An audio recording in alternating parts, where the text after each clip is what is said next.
welcome everybody. I know many of you, some of you I've not met, so hello.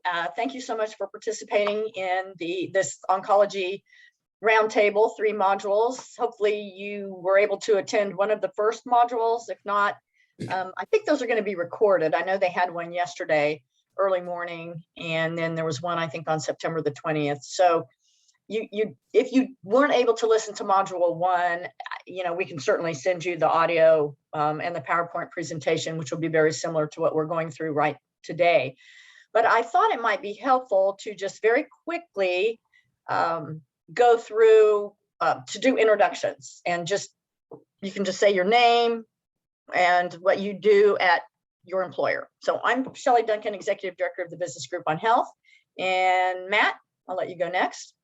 Hi, everybody. I'm Matt Tebow, and I'm the project manager here at the Kansas Business Group on Health. Dr. Moore. Hello, Justin Moore. I'm the medical director for KBGH. Valerie. Hello, this is Valerie Sokol from the city of Wichita. Sherry. Hi, this is Sherry Pate. I work in benefits at Interest Bank. Danielle.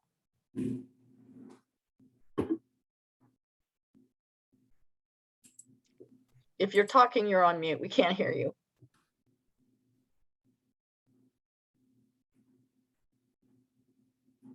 Okay.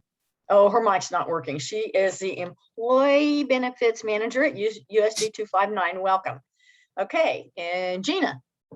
I'm at USD 259, also benefit analyst. Perfect. And I have Jennifer, I believe Jennifer G. Hi, my name is Jennifer Glendenning, and I'm with Conco Construction. I'm the HR manager. Great. And Jennifer F. Hi, this is Jennifer Flory, and I'm with the state of Kansas. Great. And Jenny? This is Jenny Turner, HR director for the city of Derby. Okay. Mike? Maybe his mic isn't working either. I believe Mike is with the state as well.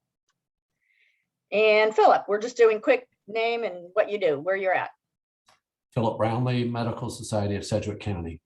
Okay, great. We may have a few more people joining, but we're going to go ahead and get started. As I was telling, I don't know if some of you heard this or not, but these are roundtable modules that were created by the National Alliance of Healthcare Purchaser Coalitions and a group of people in 2020.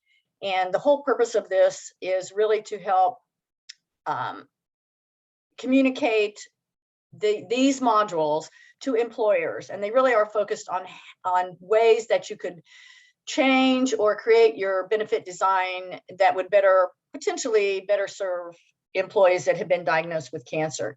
And we are finished with module 1. As I was saying, if you didn't have an opportunity to hear that, let me know. The National Alliance did the first one, and we are going to be doing number 2 and number 3. Basically, we will be showing playing the audio of when these were first rolled out in 2020 to a much smaller group of employers. And then we have some breakout. There'll be some stops during this where we will have a poll question or 2, and then we'll have some discussion in that. We may be done.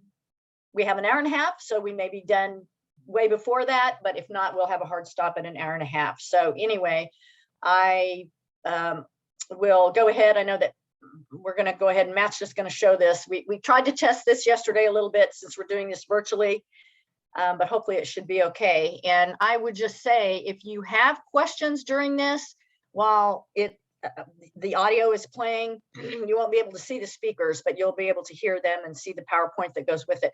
But if you have questions, put them in chat or just write them down for when we have the break where we have discussion time. So with that, I'm going to go ahead, Matt, and let you start it. Hello, my name is Bill Rosenberg. I'm a consultant to the National Alliance. Welcome to the second webinar in the National Alliance's Oncology Initiative, Diagnosis, Treatment Planning, and Care.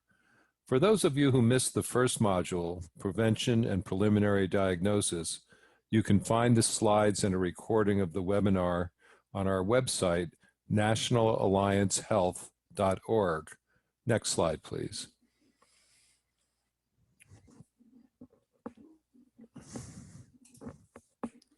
Today, I'm joined by Dr. Chuck Cutler, who, like me, has been very active in the development of this series and has decades of experience in employer-based healthcare. Next slide, please. Why are we here? Cancer is a key concern for employers, not only because of the cost, but also because of the tremendous advances that have been made in recent years in treating cancer.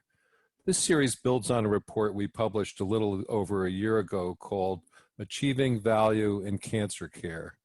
We prepared that report because of employers' important role in shaping the evolution of cancer care and cancer benefits. Some of the feedback we received about that report was that we needed to boil down some of the complexity, go a bit deeper in some areas, and ultimately identify specific steps employers can take to increase the value of cancer care for their employees. So that's what this series of webinars is intended to do. Next slide, please.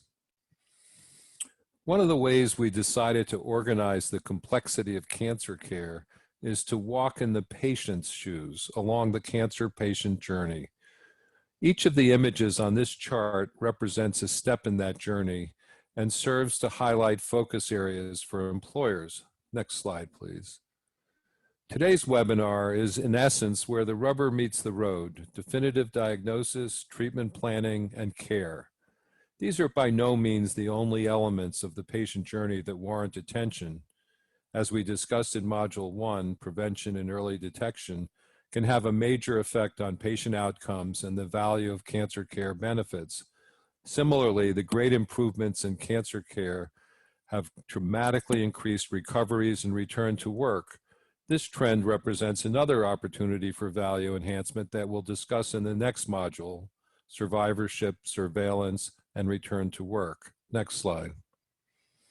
Today, our focus is on the interaction of the cancer patient with the healthcare delivery system from diagnosis through treatment. And before we get started, a couple of housekeeping details. A copy of this deck and a recording of this session will be made available on the Alliance's website, nationalalliancehealth.org. And at the end of the deck, you'll also find a glossary of terms, including definitions of all of the acronyms used in the presentation. Before I turn the discussion over to Chuck, who will cover the last 7 bullets on this slide, I want to take just a couple of minutes to reiterate a key takeaway from Module 1, the ongoing need for psychosocial care coordination and other support services. Next slide, please. If you, as an employer, think that the cancer patient journey is complex, just put yourself in the patient's shoes. Each of these boxes represents an element of the cancer patient journey, and each is typically unfamiliar to those patients. Some new elements of care, such as biomarker testing and access to clinical trials, for example, likely have not been experienced by patients before. And some are non-clinical processes, such as advanced care planning or caregiver support, that are also likely to be unfamiliar. The point is that many of these elements of the cancer patient journey can be challenging to deal with while also dealing with the stress of a cancer diagnosis. Next slide, please. And some good news is that the provider community is now recognizing the impact stress can have on cancer patients. For example, the American College of Surgeons recently released its 2020 standards for cancer care resources. These standards specifically require provision of resources to address psychosocial distress due to psychological, social, financial, and other issues that can adversely affect treatment outcomes. Undoubtedly, part of the reason the surgeons did this is recognition that needed services are not always being delivered, and this lack of services negatively affects patients. Next slide, please. The study reported on this slide found that fewer than half of cancer patients were even asked if they were feeling distressed, and they were not being referred to appropriate resources. And as Chuck will detail later, the study also found significant disparities in the treatment received by people of color, other cultures, and/or lower income. So as Chuck walks you through the patient's diagnosis, treatment planning, and care itinerary, you will see on many of the slides blue arrows to call your attention to the types of support that patients need but may not be getting.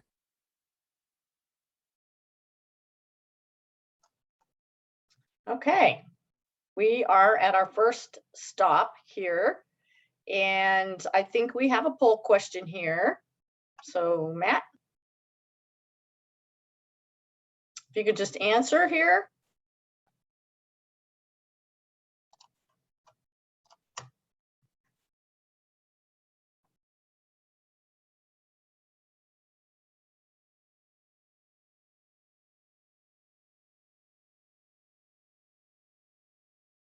Okay.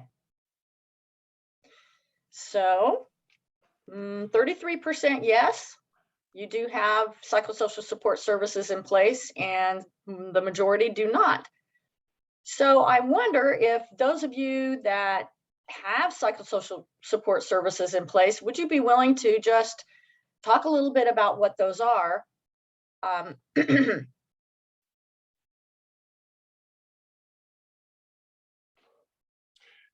Shelley, I answered yes because I know that my policy through my wife's employer has those available. Now, I don't know how tightly they're linked into any treatment journey that I might take if were I to be diagnosed with a malignancy, but I know that it's at least covered and available. I don't know how proactive it is. Honestly, I don't know if our plan, the plan that I have, has psychosocial supports. I think you can buy a rider, you know, to cover cancer should you be diagnosed, but I don't really honestly know about the psychosocial support and if that's offered. Anybody else? And if you don't feel comfortable talking, if you'd rather put it in the chat, but this is really just the opportunity for our discussion and just kind of talking about this, because again, it's something I do think that's, and again, I'm sure all of you have experience either personally with family members, with a friend that's been diagnosed with cancer, and it is pretty devastating and traumatic. And so obviously, as I think it was, I can't remember which one, talking about the importance of this. So anybody want to share or put in the chat?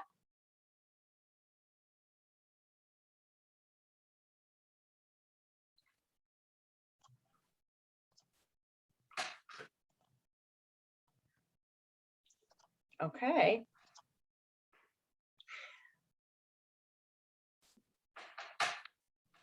I'll say that to me, having these services specifically linked to cancer diagnoses would require a certain amount of size of an employer to support, I would think. Because, you know, we think of cancer as being a little bit like a tornado, rare but devastating when it happens. And for the, you know, for an everyday employer that may only have a few hundred employees, you may go years between really serious cancer diagnoses. Right. And I think that they're going to talk a little bit here when we get started again, you know, about specifically, they talk about, I mean, here, EAPs, disability, medical pharmacy, that's if you have the psychological support. You know, I suppose EAP could be one form of psychological support, but I know that there's other opportunities to support individuals and or their family members. Now, you may never know about that as an employer, and you may not, being a large employer, you may not necessarily know about any specific employee that's been diagnosed with cancer, but I think it's a matter of having something in place that you could then include in, you know, during open enrollment or something like that. I mean, I'm sure the larger employer you are, like you say, Dr. Moore, makes a difference. I'm curious, and we don't have a polling question for this, but I'm just curious how many folks have know what a tumor board is. Anybody? Yes, no? Well, I only recently found out about a tumor board because I know someone who has, is it glioblastoma, brain cancer? Justin or Dr. Moore, you can speak to if I said it right or not. But do you want to explain what a tumor board is? I just thought it was really interesting. Sure. So a tumor board is a multidisciplinary group of doctors and ideally other folks, ideally, staff and clergy and allied health professionals and nursing and others that get together to discuss cases. And a case may be presented to the board because one of the caretakers has a very specific question, like what kind of radiation is most appropriate for the patient. Or it may be because of some very nuanced, complex question, like, is this person a candidate for home chemotherapy? Things like that. And so I've been involved in various tumor boards over the years, mostly around pituitary disease, and I have found them to be very helpful because it's a good way to get a lot of people in the same place, thinking about the same patient at the same time. So anything we can do to encourage greater use of them, I think we ought to do. Yeah, the person that I was just speaking of is now being seen at MD Anderson, and it was really interesting to hear what the tumor board kind of, the information that came back. But anyway, I digress from the benefit part of this. So if we don't have any other questions, then I guess Matt will go ahead and Shelley, Yeah, if I could ask, I don't know if this is going to be talked about later, but what exactly the support services would be. Obviously, most plans have mental health coverage. Does it have to something be pre-set up that we have certain clinicians already arranged where that can handle cancer stress, or how does an employer set one of these up? I think they're going to talk a little bit more about that coming up. I listened to this actually a while back, so I think they may be talking about that. Dr. Moore, Matt, correct me if I'm wrong, because I probably am, but I do think there's a number of different opportunities. I mean, I think there are support groups that obviously are around that would be available. Obviously, having an EAP might be the first place, and most organizations do have contracts with an EAP who could at least perhaps not see somebody on a longer term basis, but refer them to a therapist that would have some experience in this space. Obviously, dealing with trauma, there's family issues that come up. So I would say, and sometimes I think also it depends upon the person. It's kind of like grief to me, in that I know people that have lost a loved one, for example, to suicide, or to a child being died in a drunk driving accident, and they respond to that very differently. Some people really benefit from support groups, and some people don't want them at all. So obviously there would have to be that person or that person's family would need to help them kind of identify what might be helpful. But I'll shut up and see if Dr. Moore has anything to add. No, Philip, I think what you'll hear talked about in the rest of this presentation is largely aspirational, meaning that under perfect circumstances, the minute someone has a malignancy, a diagnosis, they're referred into some kind of psychosocial support system, kind of in parallel with their referral to oncology. And I don't think many of us are there yet, but I think that's where the world is headed. This is Gina, and I'm with Wichita Public Schools, which we're a large employer. And obviously we have the EAP, we have the mental health counseling benefit. But I think the struggle is we have no idea which of those providers would be able to help someone with cancer. All we see is they treat for depression or so forth. So I think having something in place where we have specific individuals who treat or who counsel for the person with the cancer diagnosis would be extremely helpful, or some type of resource that we could direct people to, because right now we would just have no idea. Yeah, I think that's a really excellent point. And it might be something, depending on what kind of mental health or behavioral health services you have, I don't think that it's out of the question, depending again on if it's a bit, part of a big company or if you just have local referrals, to find out, because therapists can identify. There isn't one central repository, because I've kind of looked for that to identify, okay, this is the issue or the diagnosis or whatever, who has competency in that. But that might be something you could talk with your broker consultants about and see if there would be a way that they could find that information. I know that there's also the Behavioral Sciences Regulatory Board. Again, that would be for Kansas. That's a licensing entity for all therapists, psychologists, and that kind of thing. And they may have some access to, what kind of specialties. And I don't know that I know that there's competencies in certain other areas, for example, play therapy, treating sex offenders, and that kind of thing. I don't know the answer on, trauma, because obviously this is a traumatic event. So, but that might be something, again, that I would reach out to your broker consultant and tell them, that would be something good to have, that if there's a list of therapists. If you're using telehealth, that might be a little more difficult, or telebehavioral health. I think one easy strategy up front is to make sure your plan covers centers of excellence, which we're going to talk about in a little bit, because no center of excellence makes it through that process without proving that they have these support systems in place. Good point. Okay, anything else? All right.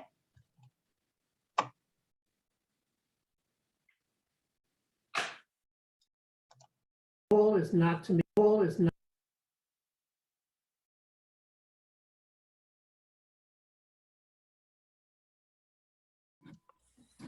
Thank you, Bill.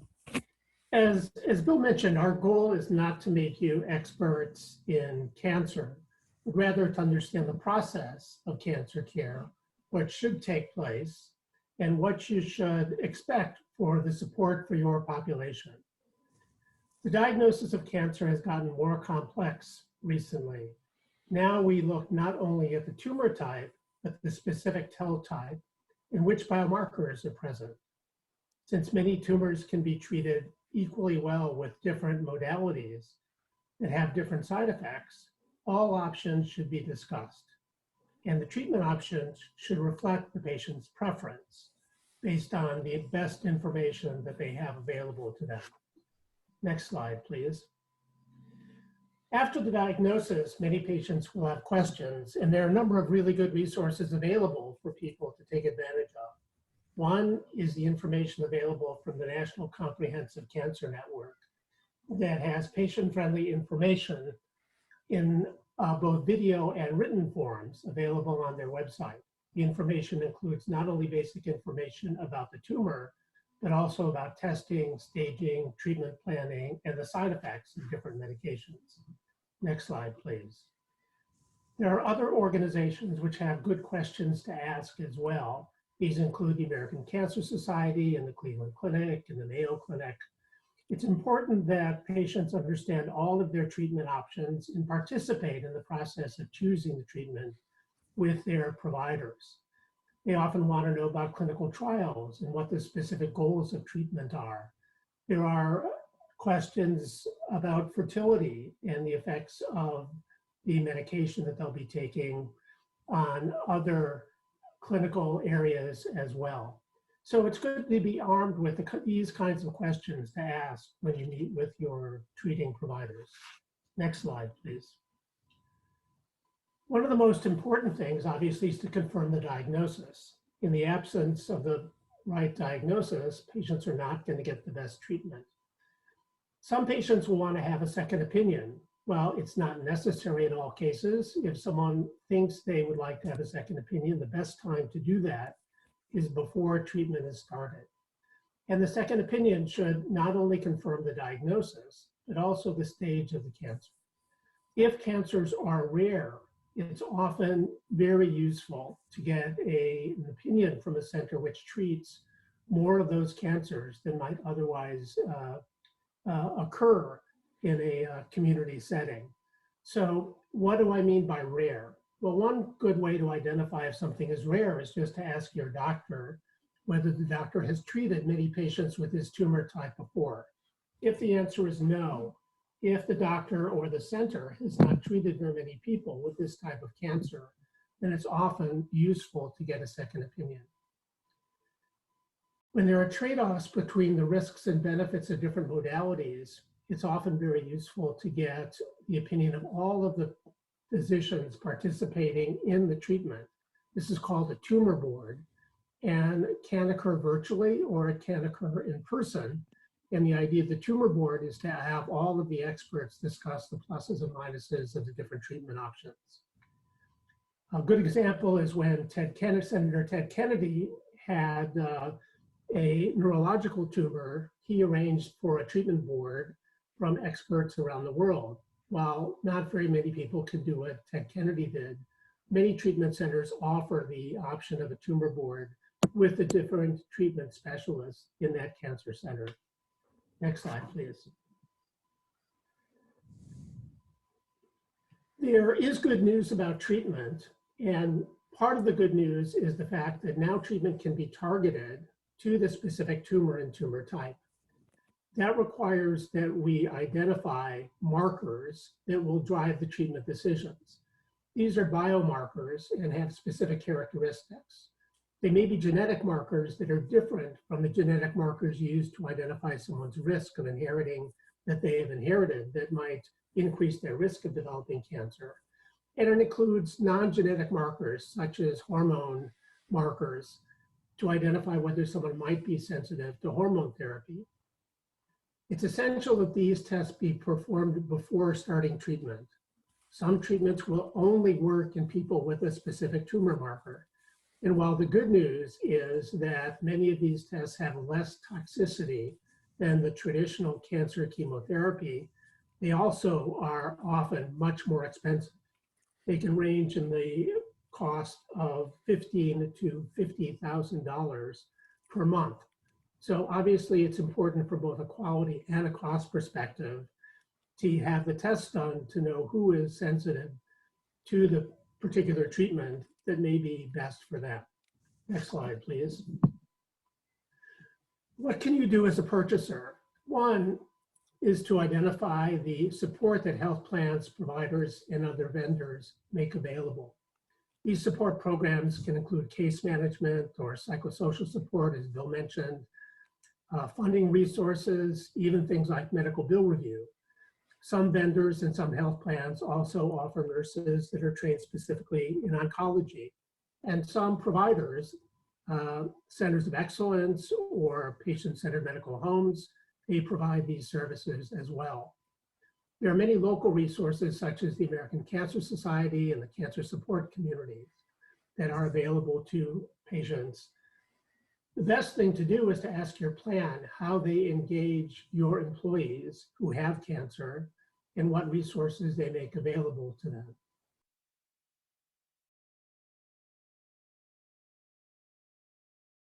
Okay, we are at our next stop. And I think we have a poll question here. I think this is probably just one.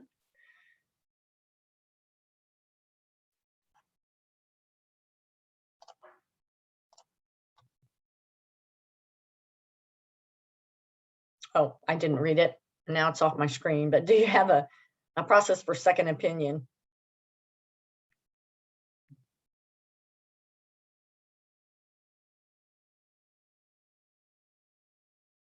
Okay, this is about the same split as last time. 36 yes, 36% yes, no, 64%. And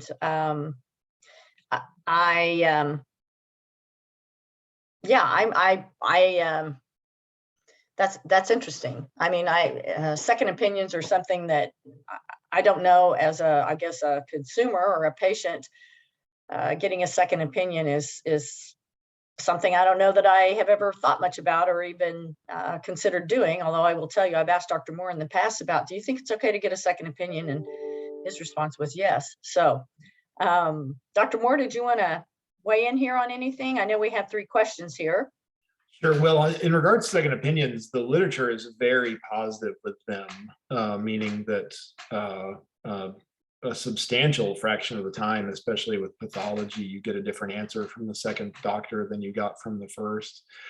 And with these very expensive targeted treatments we're going to be talking about here, having a specific, precise diagnosis is even more important than it was in the old days when all of our treatments were fairly blunt. So I tend to be very much in favor of second opinions, and that goes for patients I see personally. Especially for unusual diagnoses.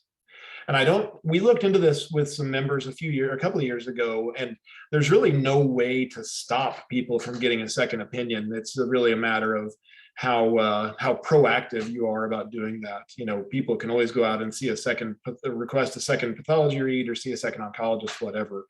But really, we're talking about a matter of how aggressively people pursue that. What do you, I know that I have heard some statistics on misdiagnosis in cancer. Do you happen to know any statistics on that? I can't remember, but I was somewhat surprised. I don't know specific cancer specific numbers, but I know about 15% of people either leave the hospital or die, one or the other, without a diagnosis. So that's, 1 in 7. And it happened to me. I was hospitalized a few years ago and nobody has the foggiest idea what was wrong with me. And so I can't imagine that the numbers are much different for cancer diagnoses. Okay.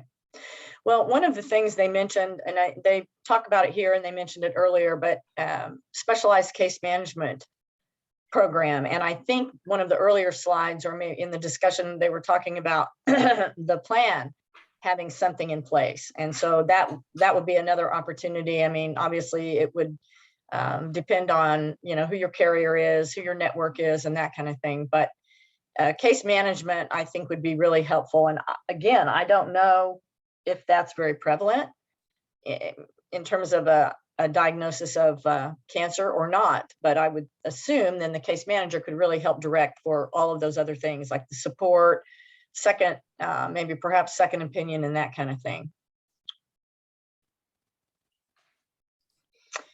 So another question here is, well, one is, of course, how are you and your plan helping members know what questions to ask and when they first receive a cancer diagnosis? Again, that would be something that, and I know you have a million things to do when you're putting together your benefit design, but it might be worth, again, either asking your broker or your plan, your carrier, on what they have available. And then the third thing is the biomarkers. And I don't know, do you know if your plan covers testing that's consistent with the professionally recognized guidelines? And I will also put a plug in. We're having our webinar on oncology precision treatment on Tuesday from 10 to 11. So if you haven't registered for that, you might want to. We'll have 2 physicians presenting. But anyway, testing for biomarkers is that, and I really don't know if that's something common in benefit plans to cover or not. Anybody want to talk about that or have an answer if your plan has it? Shirley, I'll speak from the provider side. When we see these bounce back and not be paid for in our office, what tends to have happened is that the same test has been ordered twice in some pre-specified period of time, and the insurer assumes that the second test was ordered mistakenly or something, when in reality we were following the marker over time to see if there was a response to therapy. I think that's where physicians tend to see things rejected. So the little glitch within plans sometimes. So what happens in that case? Is it a matter of contacting the payer? Yeah, we call or write a letter to the payer to explain the situation, and I think most of the time it ends up being covered. It just costs a little bit of staff time. Interesting.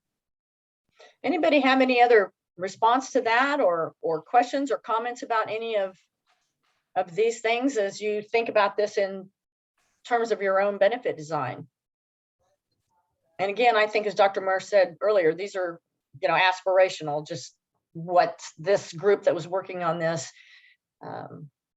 this is what their suggestions are. For number 3 on this list, this is Valerie. That's something I'm I'm gonna check on. I'm not sure if our plan does that. I know we have the second opinions, but I don't know if I've ever seen, no one's ever contacted me to say, hey, it didn't cover this, or do we cover it? So I'm not sure. Mhm. I wonder if are others unsure?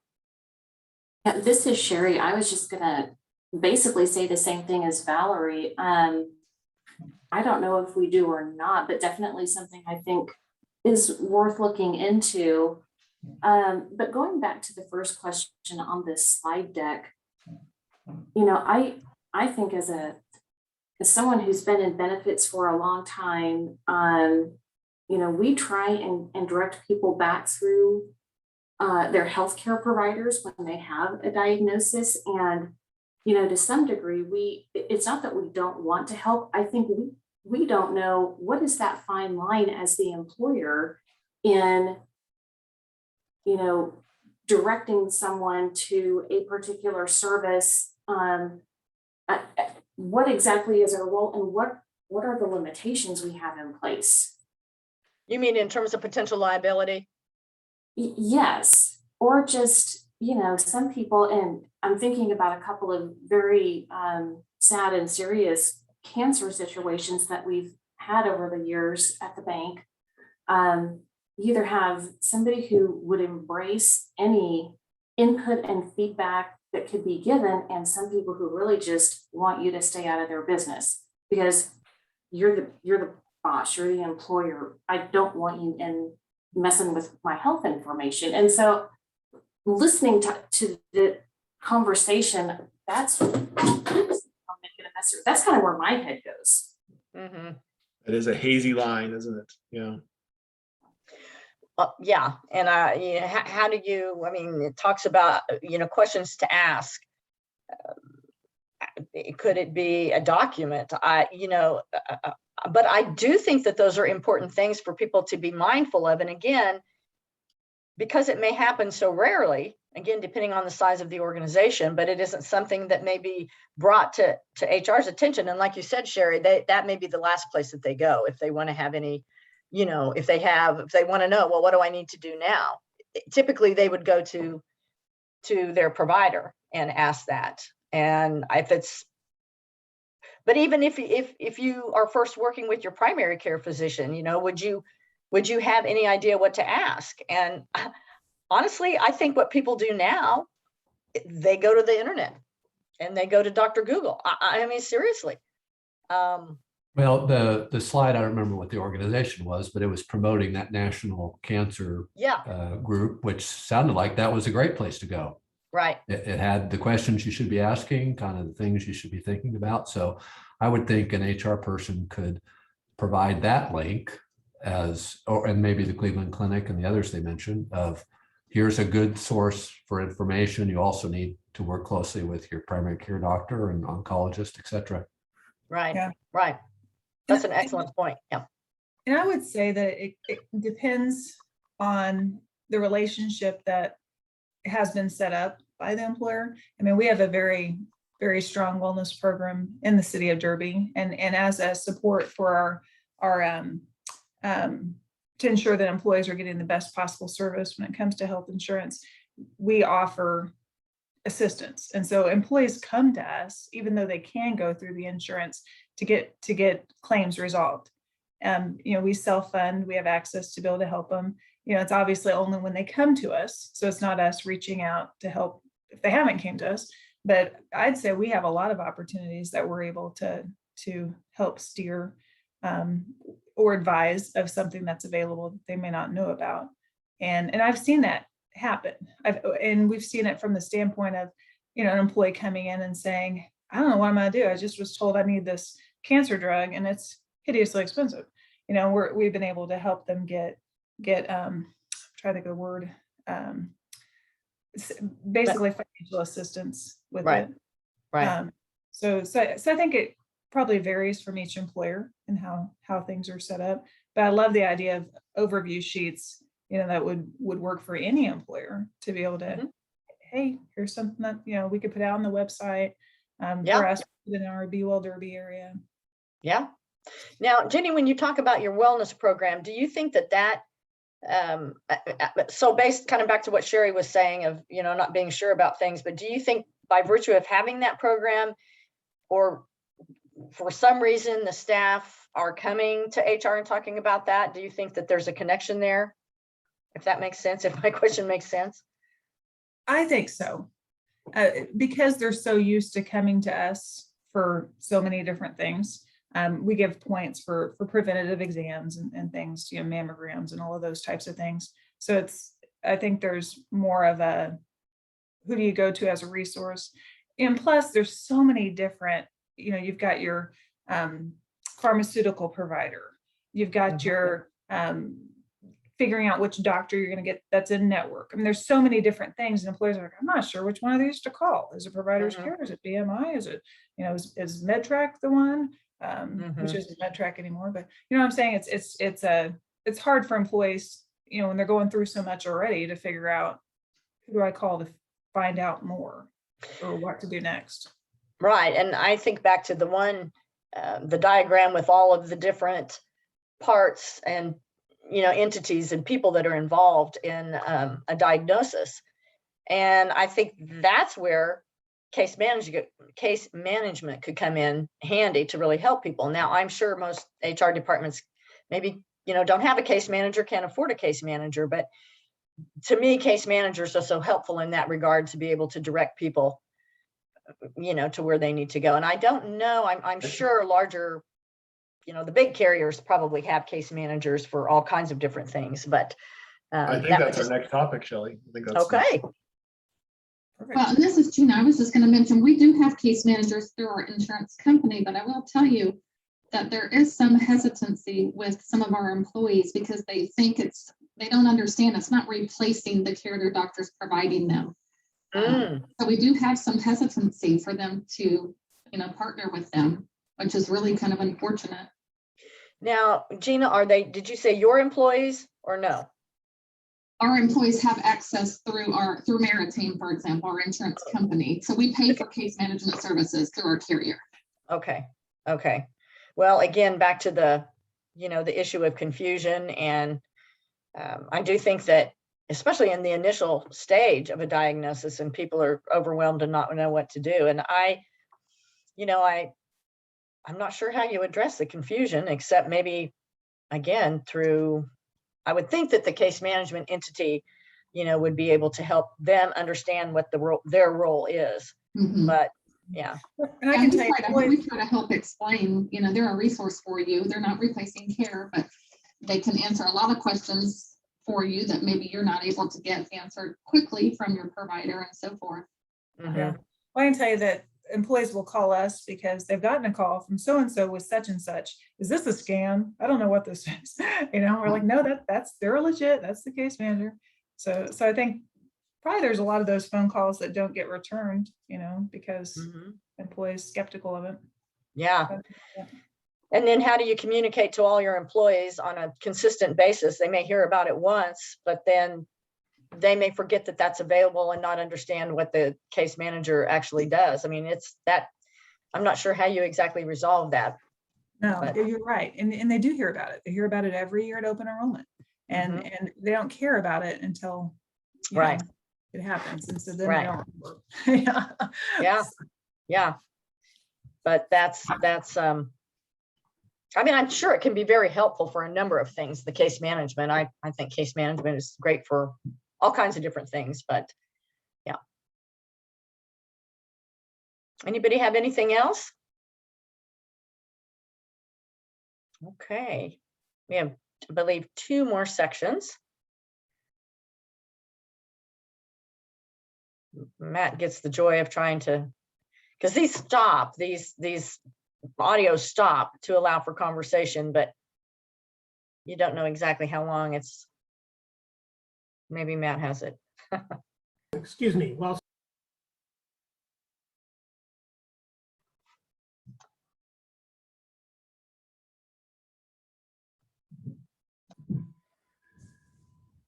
Excuse me. While some cancers may require referral to a treatment center, most cancers can actually be treated locally. There are many well-trained and very experienced oncology specialists and radiation therapy specialists and cancer surgeons available in the community. There also are clear guidelines that are agreed upon across the profession that guide the treatment. And so for many, especially the most common cancers, there is a clear path that the vast majority of physicians will use enumerated in these treatment guidelines. When a cancer is rare or there are other significant questions specific to the patient, a second opinion should be obtained from a center of excellence. This should again include a review of all of the information that's available. That includes pathology and biomarkers and staging. And after the second opinion, the best course of treatment can be discussed with all of the physicians involved.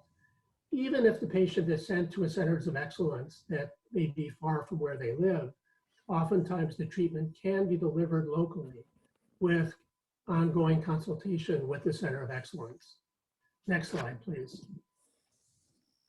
How do health plans decide which providers should be available for offering cancer care? Well, there are a number of indicators which are valuable to use. For hospitals, there's the designation of the National Cancer Institute Comprehensive Cancer Center. There are 71 National Cancer Institute centers located across the country in 36 states. 51 of those are comprehensive cancer centers. These offer the breadth of not only treatment, but research. And oftentimes those are included in centers of excellence, as we'll see shortly. For physicians, in addition to board certification, it's useful to know whether physicians are participating in the American Society of Clinical Oncology's Quality Oncology program. Radiation therapy requires some additional measures as well. Since we're using radiation, it's important that all of the aspects of radiation be monitored and accredited. This includes accrediting the equipment, having a physicist evaluate the equipment on a regular basis, and a dosimetrist, which measures the dose that the radiation therapy is actually administering. Next slide, please. For the centers of excellence, we would want a higher standard, of course. For the physicians, this would include accreditation by the American College of Surgeons or the American College of Radiation, specifically in oncology. For hospitals, it would be the National Cancer Institute Comprehensive Cancer Center designation. Many of the centers are affiliated with academic institutions as well, and many may be participating in clinical trials. There are a number of quality measures that one could use to evaluate the centers, although not very many centers are producing them. These are aspirational and would include core measures that were developed by health plans, by America's health insurance plans, Medicare, and others. These are the core quality collaborative measures. Next slide, please. As a purchaser, you can confirm that your health plan is providing adequate oversight to the cancer-specific factors for network selection. What are they using to credential and identify oncologists, radiation therapists, et cetera, to be in the network? And are they using specific measures to do ongoing evaluation of their performance? What quality information does the health plan make available on its directories online to help your employees choose the best side of care for them? And also, what do plans do to monitor ongoing care and help patients get the necessary referrals for complex cases and for second opinions? Next slide, please. Biomarkers, as I mentioned, are important in targeting the appropriate therapies. So coverage for the testing for biomarkers is important. Most plans do currently cover biomarker testing, but it's often useful to ask what the plans are doing, how they're monitoring use of biomarkers, are providers using the biomarkers in therapy consistent with guidelines, et cetera. This is an area that's rapidly changing, and there are a lot of new developments occurring every few months. So the health plan should be monitoring new developments, including the development of blood tests that might be able to identify multiple types of cancer with one test. Next slide, please. The treatment plans are developed usually consistent with guidelines from some of the national professional organizations, such as the National Comprehensive Cancer Network or the American Society of Clinical Oncology. Oncologists usually adhere to these evidence-based consensus guidelines, and these are really fundamental to high-value treatment and good outcomes. You can ask your plan whether they use these guidelines in an active way and whether they monitor provider adherence to these guidelines on an ongoing basis. Next slide, please. Since many of the cancers have treatment options that will produce an equally good result, it's important that the patient be engaged in evaluating their own treatment. Most respondents, most plan respondents to our survey did not offer shared decision-making. And the majority of respondents were satisfied, but 35% of those 25 to 44 reported being very or somewhat dissatisfied in being prepared for the treatment and being involved in the decision-making. You can ask, what do plans offer? Do they require that their centers of excellence or patient-centered medical homes offer shared decision-making? And this is an area where racial and ethnic disparities can have a significant outcome. Do plans offer culturally sensitive or culturally appropriate interventions, or have they made arrangements with centers that can provide culturally appropriate care?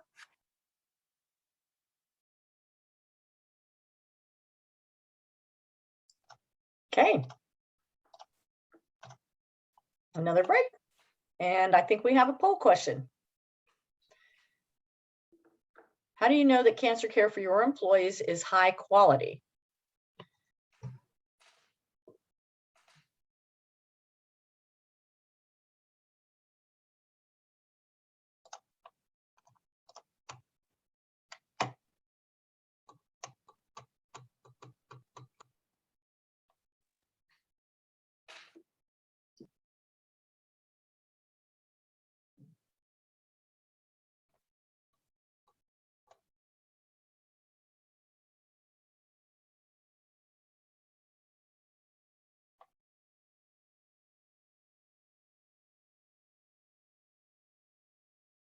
Okay.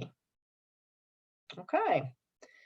20% contract with a center of excellence, 40% using a care coordinator, case manager, 40% ongoing communication with cancer patient, and 20% shared decision-making. Okay, interesting. Did we have another poll question on this one? I can't remember. I know, yeah. So prior authorizations. And that would be, you know, once a diagnosis is made.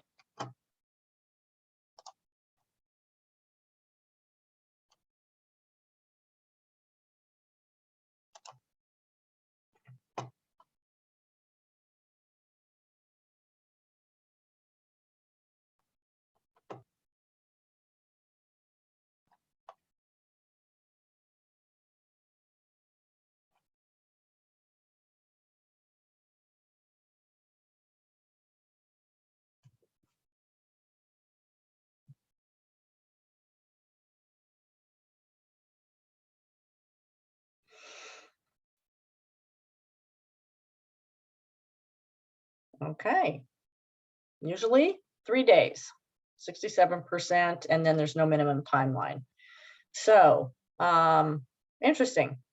Well, and Dr. Moore, please jump in. I was just going to ask about one question I have on the centers of excellence, which I know we had some responses to the first poll on this, is that in terms of which I have another question about that too, but for your benefit plans, does your carrier then identify the center of excellence? How is it chosen? They just identify which center of excellence will be used, and what is that typically? Is it based more on, I mean, they're all centers of excellence, but geography or what? Anybody want to speak to that?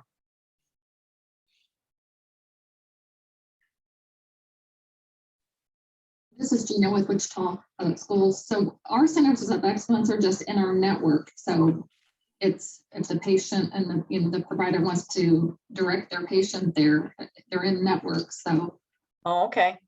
that's kind of how that's set up. And the same So- for the state. And I also wanted to comment on your prior authorization because I struggle some with your questions because they're very black and white. And sometimes there's a lot of gray. Yeah. And while we have a prior authorization requirement for inpatient stays, it doesn't apply to every service. Right. And if the service is medically appropriate, even if the person doesn't get the prior authorization, we don't have a penalty. Because if the care is medically appropriate, regardless, there's no point in the penalty is just creating paperwork to jump through and hoops. Prior authorization is more to help the patient to ensure if they're having a procedure to make sure that it's going to be covered as medically necessary rather than to be a penalty financially if they don't do it.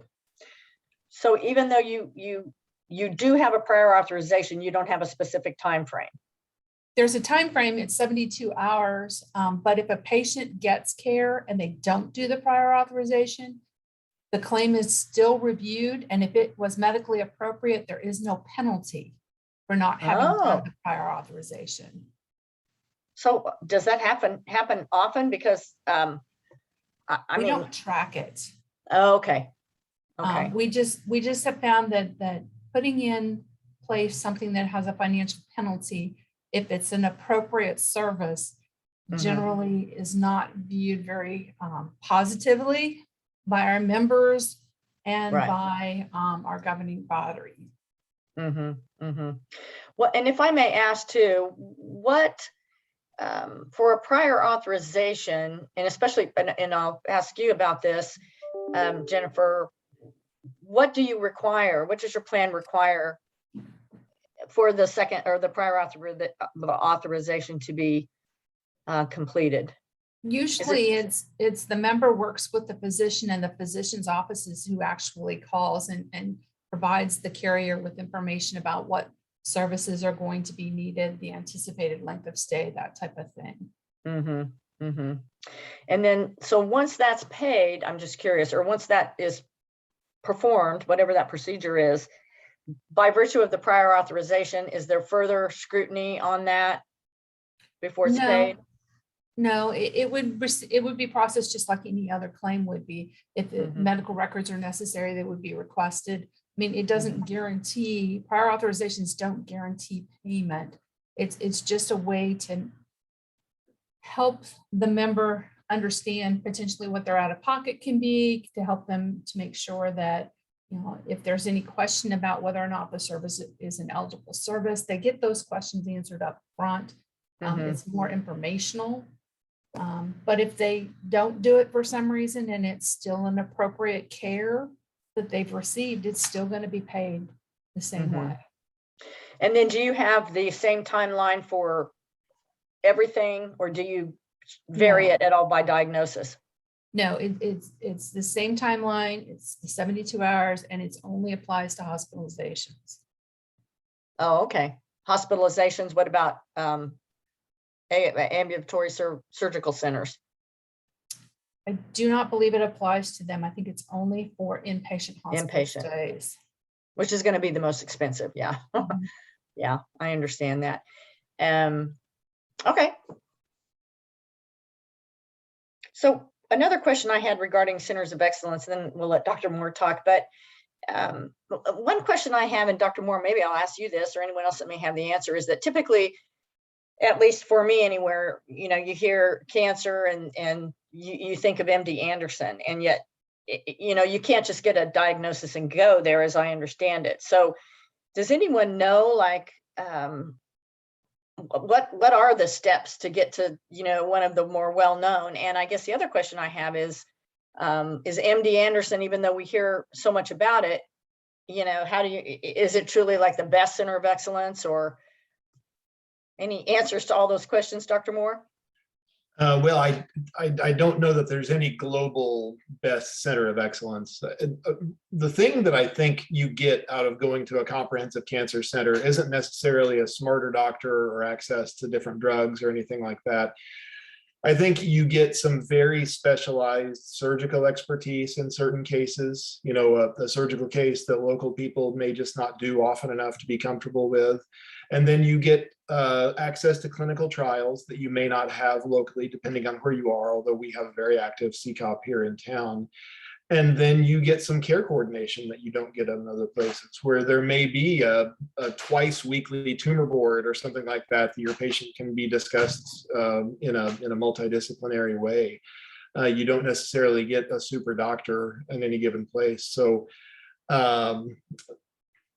for any given malignancy, there may be one person who's sort of the smartest person in the world on that thing, but that's hard to know. I think in general, going to any center of excellence is probably a reasonable step. And in terms of how to get there, depending on your policy, you may be able to self-refer into it. And I've never had a patient refused or declined from a center of excellence, even for fairly straightforward cancers. Those places love seeing everyday cases too. They don't want every case they see to be impossible. They want to see the everyday folks too.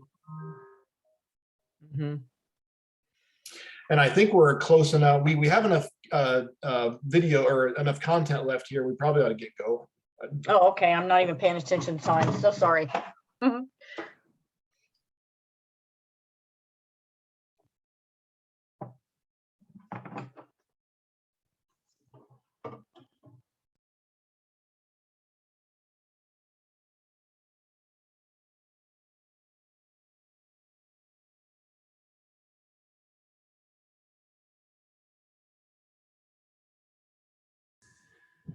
Disparities have a significant effect on treatment.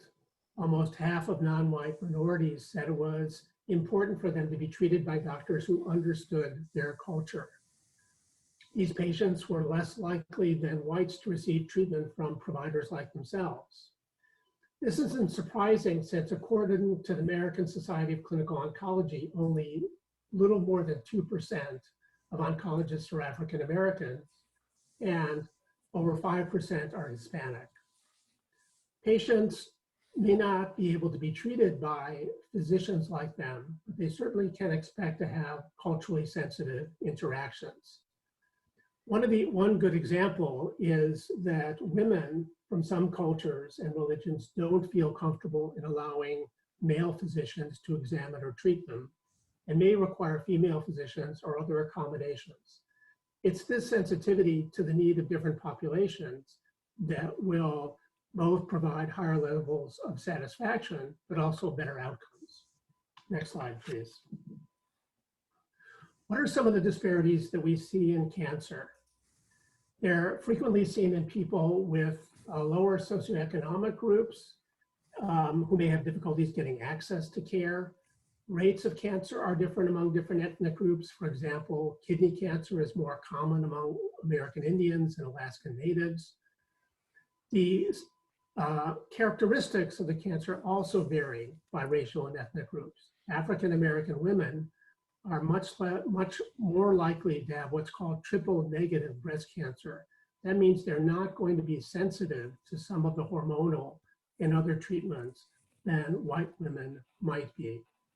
Prostate cancer tends to be more aggressive in African American men. But it's not only race and ethnicity. Women who live in rural areas are twice as likely to die of cervical cancer. This may be due to lack of access or lack of screening. Next slide, please. The risk factors associated with disparities include all of these illustrated on the slide. They include access, genetic factors, diet, socioeconomic factors. The National Cancer Institute is addressing a number of these disparities using clinical research that focuses on specific ethnic and racial factors involving a diverse group in clinical trials. And now there are more training programs actively trying to recruit a diverse team of oncologists and others who treat cancer as part of their training programs. Next slide, please. what do we mean by disparities? I'll just give you a couple of examples. One is the treatment of a Puerto Rican woman who is 35 years old, diagnosed with breast cancer. 10 years earlier, her mother had died of breast cancer. Both women believed that their cancers were a punishment from God and were suspicious of Western medicine. They preferred the support of educational groups and complementary treatment modalities such as relaxation and meditation rather. If you understand that that's where the patient is coming from, you can be more successful in trying to address the issues that concern them and try to engage them in more effective treatment. Another example is patients from the Hmong community that I was involved in treating. In that instance, we realized that the patients wouldn't accept more aggressive treatment unless the elder of the community was involved in helping them make the decision. So with each group, there may be different concerns, but it's important to keep these in mind. The differences in their needs can produce different outcomes. And we see that differences in the outcomes from cancer treatment are not only affected by lack of access, but may also be affected by the lack of quality services in some underprivileged areas. There may not be board-certified physicians available. The residents of both inner cities and rural areas often receive worse quality of care compared with residents, and this may be due to lack of access or the inability to get care in a convenient enough way that they can follow up on a regular basis. So you can ask your plans, what do they do to help their members get culturally appropriate and accessible care?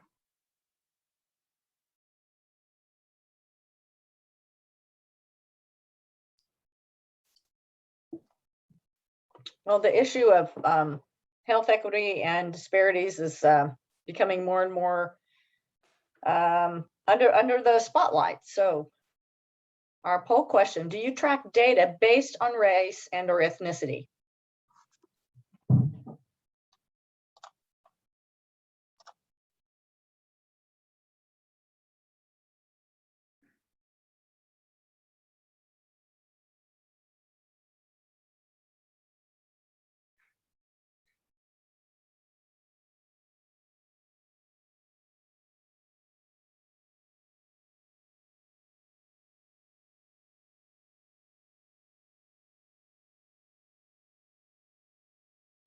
Okay, interesting. 38% do track data based on race and or ethnicity, and 63% do not. You know, as I say, this is something I'm hearing more and more about, and I don't know that I've heard the magic answer to how best to, well, first of all, if you don't track it, that's one thing, but secondly, if you do track it, then what do you do about it? I guess, and I don't know if anyone would be willing to speak up, but for those of you that do track that, do you do anything with that relative to your benefit plan? And Derby, we do track it, have an ability to see it by that, but really haven't done anything with it. Mm-hmm. That would be definitely the next step for us. Mm-hmm.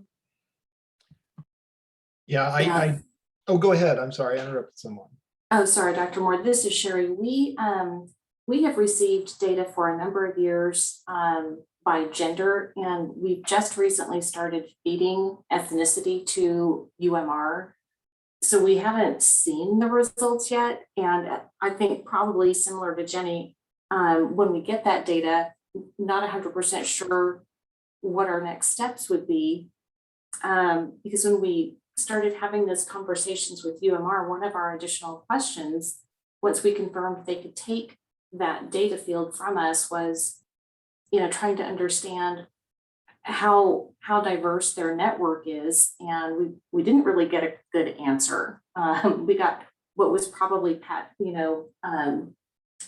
determined by their legal team. So, you know, thinking about finding a caregiver that looks like a more diverse population, I think that could be a challenge for us. And again, not sure what that could mean in terms of benefit plan design. Yeah, I agree. This is such a big problem. It may transcend what any of us can do as an individual organization. I will toot the medical society's horn a little bit and just compliment the work Philip has done in trying to retain Black physicians in Wichita. There's a pretty strong evidence base that just having more physicians of other races and ethnicities actually improves outcomes. And Philip's doing a lot of work on that. And with that, Shelley, I'll turn it over to keep going. I think we're going to come up against the clock here. Okay, well, and I would encourage you, I have a little piece about inequity or health equity and disparities, and some ideas that you could consider, ask your brokers about, not relative to cancer necessarily, but that'll be in our newsletter. Okay, another question: do you or your providers understand cultural differences relative to cancer care? So we kind of talked about that. I forgot we had 2 poll questions here.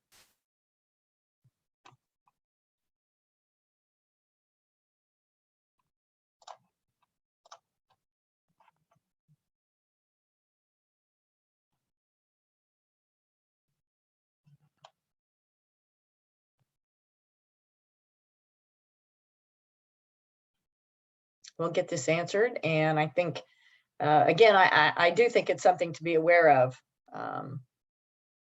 Okay, no. So we have room for improvement. So that's something certainly in the business group on health can, I think we're going to be looking more and more at this as time goes on. So Matt?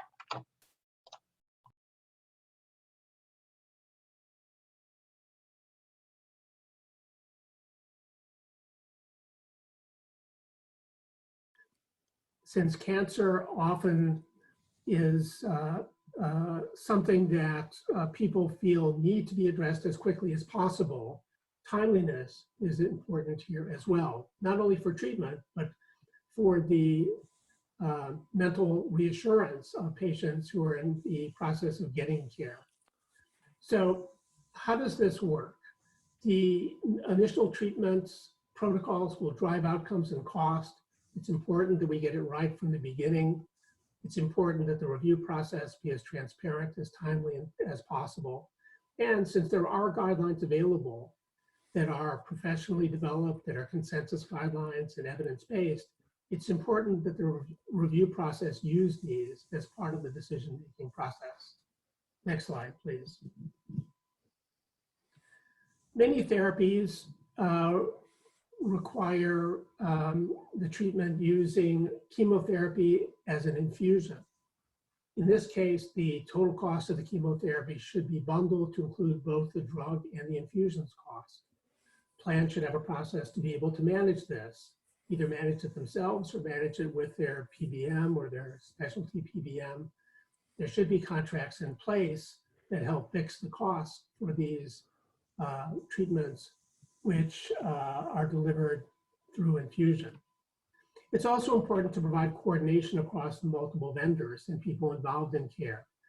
So the health plan should be providing coordination not only for the chemotherapy, but the chemotherapy and the radiation therapy and the surgery, so that all of the treatment is coordinated and is provided in as high quality and cost-effective way as possible.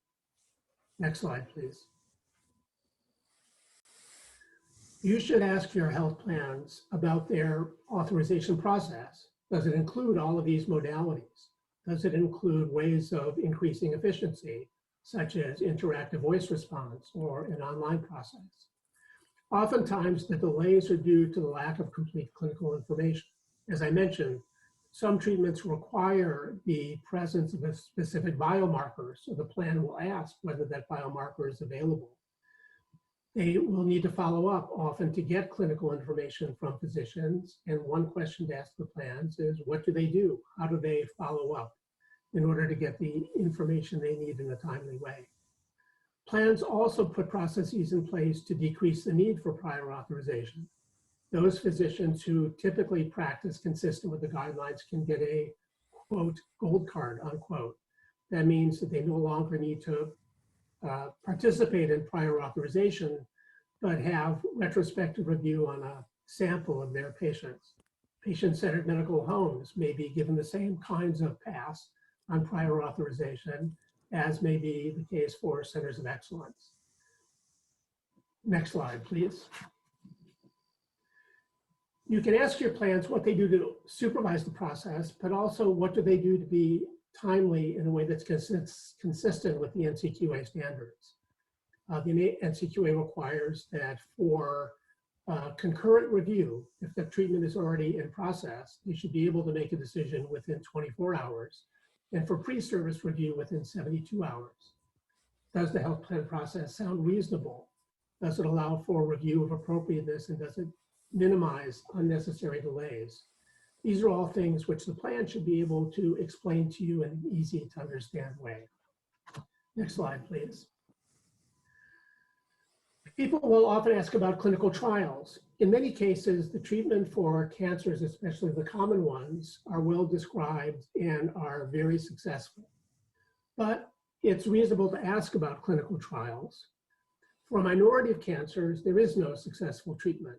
This can be the case with cancers for which no good treatment exists, or for cancers that have been resistant to one course of therapy or another. Patients tend to have the perceptions of clinical trials that they either will be better than what they might otherwise get, or perhaps worse. They may fear that they're going to be treated like a lab rat, and that this is a last-ditch effort. And often that's not the case. One of the most important misconceptions is that they might be given a placebo. Clinical trials for cancer may not necessarily have a second arm that is being compared in real time to an existing treatment, but they may be compared historically to an existing treatment. And no one in a clinical trial for cancer is getting a placebo instead of a active treatment effort. The Affordable Care Act requires coverage of clinical trials, and plans can apply a standard to make sure the clinical trials are of high quality. This means they should include a written protocol, they should have clear patient entry criteria, they should be funded by the appropriate organizations such as the National Institutes of Health, or the National Cancer Institute, or the VA, etc.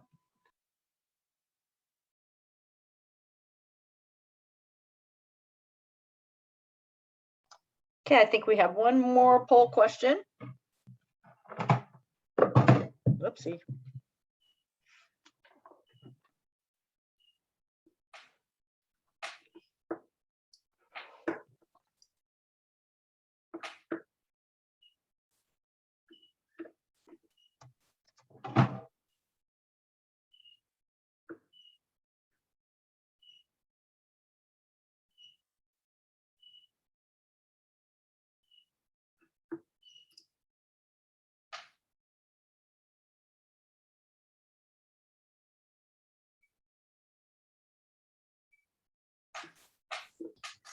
You are just quizzing us on those PAs, aren't you? I had to think about that. I thought, I don't know what we all use PAs for. Well, that's okay. Same here. I have no idea. And since I had to pick something, I just put specialist. Yeah. Yeah. Well, I don't think that would be unusual. It would be interesting to know, but Dr. Moore, anything you want to cover on this one? I think we have. If there's nothing else to take from this section, I would just say reinforce to your employees that in clinical trials, everyone gets at least the standard of care. No one is getting assigned to any care that would be less than what they'd get anywhere else. And second of all, just reinforce to your employees that getting palliative care is not necessarily the same as hospice care. Palliation does not require any terminal diagnosis. It just means you're getting potentially a little bit of extra care for comfort along with your treatment, with no expectation that your life is necessarily going to be shortened. Okay. Well, I think probably we'll go on. We have 10 minutes. I thought we would have plenty of time, and we're just about out of time. So we will continue.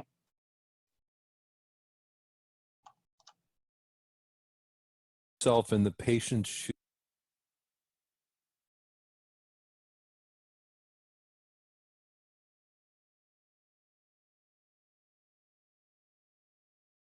Thank you, Chuck. Again, I ask you to put yourself in the patient's shoes and think about the support you'd like along the way. The need for assistance with care coordination and psychosocial support during treatment is pretty obvious, and there are some on the list that are gaining recognition. For example, the need for coordination with the workplace and family caregiver support will grow as survivorship grows and lengthens.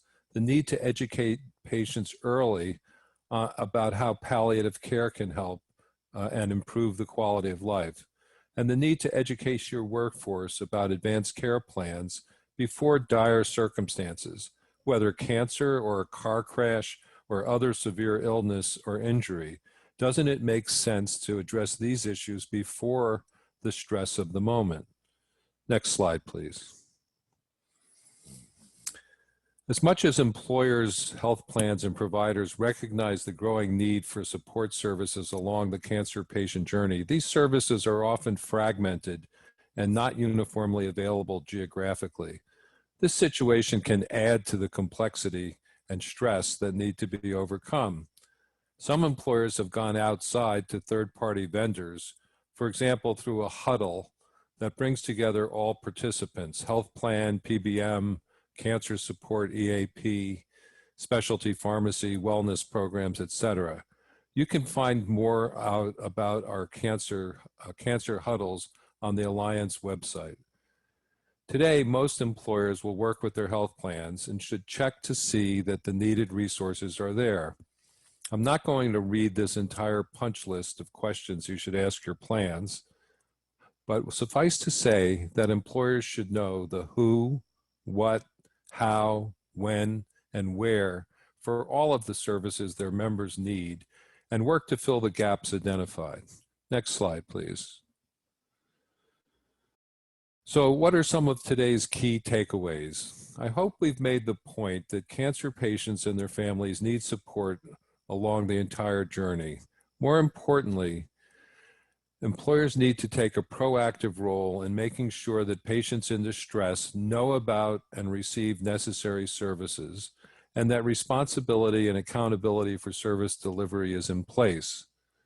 Turning to some of the points that Chuck made, networks should include centers of excellence and local resources evaluated on cancer-specific criteria, and when in place, the value of patient care can be enhanced by lining up needs with competency, local for most cancers, and centers of excellence for complex or rare cancers, and for second opinions on diagnosis and stage.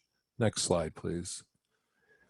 Employers should help their members participate effectively in planning their treatment by helping them ask the right questions and making sure they have access to specialized case management and coordination across all benefits, and supporting them when their treatment requires accommodation at work. Next slide. Employers should also make sure that their plans cover effective biomarker testing in order to align treatment with the specific cancer. And they should thread the needle between rigorous oversight of appropriate use of expensive new treatments on the one hand, and avoidance of unnecessary delay and disruption on the other. Certainly a delicate balance. Employers should also recognize and address the disparities in care, in particular those due to cultural and racial population differences. And finally, even though we'll be discussing palliative care and advanced care planning more in the next module, a key point is that these matters should be introduced and, in the case of advanced care planning, attended to before they are needed. Next slide, please. In our next module, we'll delve a bit more into what contingency plans should have been made before the end of the cancer patient's journey. That module, survivorship, surveillance, and return to work, will also address two current hot topics in cancer care: payment reform and the impact of COVID-19. We look forward to your joining us in a month or so for Module 3, the survivorship, surveillance, and back to work module. Thank you. Okay, well, we have taken up just about all of our time, and I certainly, we have 3 minutes left. So Dr. Moore, anything else you want to say, or questions? or- Nothing else.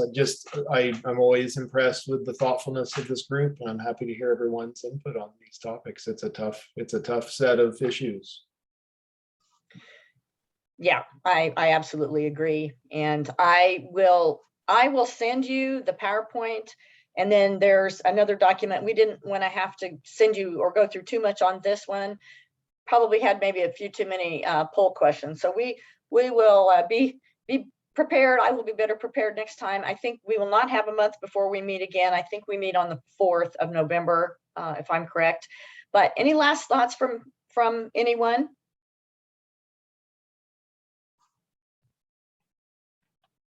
Okay, well, I appreciate again all of you participating. I know some things will be good takeaway more than other things. And so if you have any questions or just let me know things you would like to know more about. And with that, I'll let you go and we'll see you next time. Thank you.